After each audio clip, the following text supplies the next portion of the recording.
Hello दोस्तों, कैसन बानी रउआ लोग। तो चली रउआ सबनी के बीच में एगो बेटी के विवाह गीत लेके आइल बनी। आशा करता हूँ सब केहू अच्छा ही स्वस्थ हुई, मस्त हुई, अपना अपना काम में व्यस्त हुई।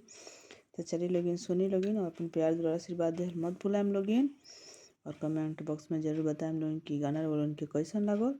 तो चली रउआ सबनी के हम बेटी विवाह गीत सुनावे जाता। बाबा के दुआरा बेलिया के गछिया, छछना बिछना भैले डार। ताई तर खड़ी भैनी बाबा हो कवनी, बाबा अखिया झला मलिलो।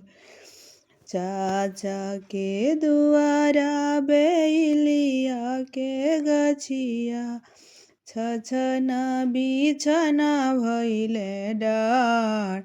ताई तर खड़ी भैनी चाचा हो कवनी, चाचा अखिया झला मलिलो।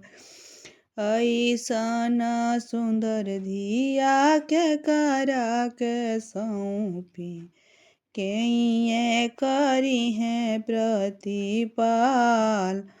घोड़ावा चढ़ल अइले दुल्हा कवनी, बाबू सुनी ससुर जी बचन हमार। घोड़ावा चढ़ल अइले दुल्हा कवनी, बाबू ससुर जी से अरज हमार।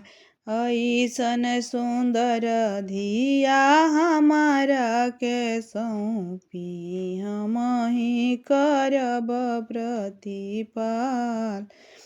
ऐसन सुंदर धिया हमारा के सौंपी, हम ही करब प्रतिपाल।